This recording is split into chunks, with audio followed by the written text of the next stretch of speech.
Do you remember when we were doing our Silver Wing project? Dude, that is my favorite memory. So freaking good. I remember I wore this cardigan that was like kind of black and long. And just so you Oh guys know, yeah. yeah, what Silver Wing was it was a story about bats. Yeah, that's it. It was a story about bats being bats and trying to stop the sun from falling. I don't remember. But anyways, so we would go onto the playground and we would be bats. Wait, no, you gotta first start. Remember, we started off where we printed out like cartoons. That's right. Yes, and we put them onto popsicle And sticks. yeah, and it was like really bad, so then we were like, let's do live action. Yeah, I remember that. That was so good. And then Yeah. I feel like we only catapulted off of that because I mean everyone, I don't know if everyone did this, but a lot of girls our age played horses and wolves. And I remember we only continued this trend by playing squirrels. We had this thing called the Squirrel Wars. And okay, so there was three things you could be in the Squirrel Wars. You could be one of the nurturers who would be in our den protecting all the pine cones, making sure they were rotated properly. You could be one of the foragers who would be out on the ground in the front lines grabbing all the pine cones and bringing it back to the nest. Or you were the defenders. You were up in the tree looking out for the boys. And one day the boys attacked. They were relentless, coming into the nest, stealing all our pine cones, and that's when the defenders attacked. They took our pine cones and lobbied and threw them as hard as they could at the boys. This was so detrimental that the teachers came out and were trying to stop the shenanigans. I want you to imagine that you're one of the defenders. You're up in the tree. You're there with your best friend. You're throwing pine cones, laughing, having the time of your life, just whacking the shit out of some guys. That's when you feel a crack. Your friend just swung a hammer into your head. You fall off the tree, collapsing into the ground. And it's not long before your friend comes back down. They have a saw in their hand and they begin to saw your head off.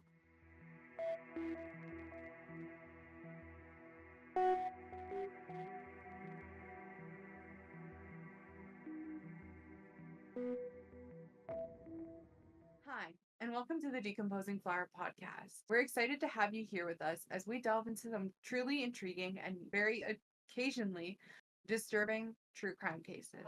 I'm your host, Kira, and with me is Jen. Everything we say in our podcast is information that we have gathered from testimonies, interviews, documents, and trustful sources. Anything we say is our own opinion or things that we have gathered by ourselves. So if we get any information wrong, please feel free to let us know in the comments. We mean no disrespect to any victims or anyone affected by this case. Today we're going to be discussing Seto Sakakibara. Yes. Whew. And before we get started, I just want to give a couple quick trigger warnings. In today's case, we're going to be discussing dismemberment, murder, SA, and children being murdered. So if you're not okay with that, please check out another one of our podcasts. Grab yourself a burger from McDonald's. Take care of yourself, and we'll see you in the next episode. He was just 14. Do you remember when you were 14? What were you doing when you were 14? Unfortunately. Fortunately, I remember. It was you going, unfortunately. What were you doing when you were 14? Dude, what wasn't I doing? I was on Tumblr. Bro, you were on worse sites, dude. Oh yeah. What, DeviantArt? Oh my god. Yeah. I You were was on DeviantArt making wolves. truly being a little fucking deviant. Oh yeah. I actually remember my dad being mad because the site was called Deviant Art. He was like, "Why is it a deviant?" What are you doing so deviantly on here? Well, and also DeviantArt has a lot of like fetish art, so You would just turn that off anytime you yeah. come goodbye. So, I mean, that's not normal 14-year-old behavior, but it's pretty part and parcel, I would say. But imagine you're 14 again and you walk up to a police officer. You're giddy with excitement. You can't wait to tell them. This is so exciting. It's probably been the highlight of your week and you feel butterflies. flying in your stomach. You're about to take off with how freaking excited you are. You can't help but smile seeing this police officer get closer and closer and closer. He's gonna love what you're gonna tell him. You practically shout it out at the top of your lungs. I was that person who murdered that 11-year-old. Isn't that great? A 14-year-old boy confessed to the beheading of an 11-year-old boy. This was one of the grisliest murders in Japanese history, modern history, I'm going to say. Okay. And this is not typical Japanese behavior, okay? It's very respectful in Japan. Like, you're supposed to walk on the left side of the street. But even if you walk on the right side of the street, like some foreigners will, that's okay. That's fine. You know, everyone knows don't make noise on the train. Everyone's just trying to go home. There's a lot of polite rules, like you can't say particularly no to anything, but you can kind of work around it. People really just like being as polite as possible over there. So That's interesting. it is, yeah, super I interesting. didn't know that. Yeah. So when this ninth grader was arrested for murder for his neighbor and acquaintance, the Japanese society was stunned, to say the least. It made people look at young people like they were crazy. The suspect lived in the city of Kobe, and due to his age, they were not able to disclose any information about him or his family because they have pretty strict laws over there about young people and how they're treated, especially if they've committed crimes, because they want them to be successful in society. So they keep their name out of media. I guess you could say respect, even though it's not kind of intended that way. It's just, Is but it like more so like respect for their family? um, Like their name or something? I wouldn't say necessarily that. It's just because they're so young. It's just the way Yeah, they're treated. that As makes far as sense. I'm aware. But the killing of 11-year-old Jun Hase transfixed Japan because of its savagery. His head was left resting on the front gate of a junior high school with a message stuffed in his mouth. The killer in this letter went out of his way to taunt police and threaten them with more slayings. Jun was the son of a doctor in Kobe. He had a disability, but everyone knew him as a very kind and nice boy. He had a smile from ear to ear, and he loved his parents so much. He loved going to school so much. He loved his friends so much. He was so full of love. That was all stopped one day. The killer said, I can relieve myself of hatred and feel peace when I'm killing someone. I can feel happy then. I can ease my own pain by seeing others in pain. Isn't that wonderful? He sent that letter to a local newspaper shortly after the murder. The police said they were confident that the killer had written this letter because it disclosed details that were not released to the public. The writer had also warned if anyone ever frustrates me again, if they come after me, I'm going to kill 3 vegetables a week. And they suspected this was in reference to children. And the letter began to include threats about starting to kill adults. Like I mentioned in the beginning of today's case, not a lot of crime kind of occurs over in Japan. Like their main focus in society is trying to be as polite as possible. That doesn't say that when things go wrong, they go wrong. In 1970, a 24-year-old student, Iseki Sagawa, followed a woman home in Tokyo. She was sleeping when he broke into her apartment and tried to cut off a piece of flesh from her body to eat. Obviously, she woke up really quickly, fought him off, and later he was captured by the police. They covered his story, they released it to the public, and he said he was mistakenly charged with attempted rape. His wealthy father paid the victim a settlement outside of court to have the charges dropped. It was just after school. She was getting out of class. She was so excited to get home. Her favorite cartoon was just about to play. She knew her mom was going to make her favorite omurai soup for dinner that night. She was running down the gravel path. It would only be about 5 more minutes and she would be home. The warm scent of her mother drifting through her nostrils, she could practically smell it already. That's when, crack, everything went black. She was beaten to death, but she wasn't the only one. Another girl was attacked and badly injured. She couldn't remember who attacked her though. and authorities were buzzing. They knew there was a serial killer on the loose. They looked at any man who was around, any man who'd served a sentence or maybe was a little bit creepy. They were trying to get any information on who this man could possibly be. 7 years later, in 1980, he allegedly committed a murder in France, shooting and eating another student, Renee Sagawa, creepily documented the entire experience with photographs. As he was once again captured by authorities trying to dump the rest of her body into a lake. He was deported back to Japan and they put him in a mental institution. For reasons unknown, psychologists in Japan declared that he was sane. What? Yeah.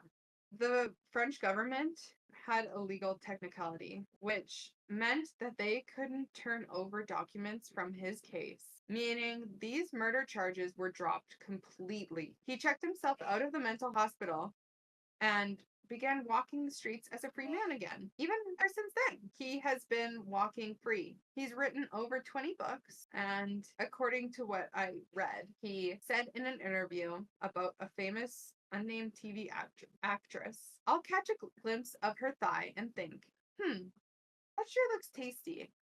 But, I don't actually want to eat it, I think. I already accomplished eating someone once. There's no mean in maintaining the desire for it anymore. In my book, I wrote that flesh was tasty, and it's really not that true. I'd much rather eat Kobe beef, but because I'd been so filled with the desire to eat human flesh, I managed to convince myself that it would be so delicious." He's currently 73 years old and lives in Kawasaki City in Japan. To this day, no one knows why France didn't allow Japan to give him a trial. So, when monsters arise, sometimes justice is never served. But when the suspect was arrested, no one expected him to be a junior high student. The police continued questioning the boy at the police station, where he eventually confessed to the strangling of June and cutting off his head. They were able to find the knife that he used, and police officials also were able to get him to confess to using a handsaw in the beheading. In Japan, people under 19 are treated as juveniles before law, and special protections are given to those 16 and under. As a result, the suspect will not face the death penalty, and even though this was undeniably, unshakingly a horrible, horrible thing for him to do, he would not face adult murder charges. The boy was to be kept in a detention center until the age of 20 and then released. At the time, the country still had a very low crime rate, but there was a whole bunch of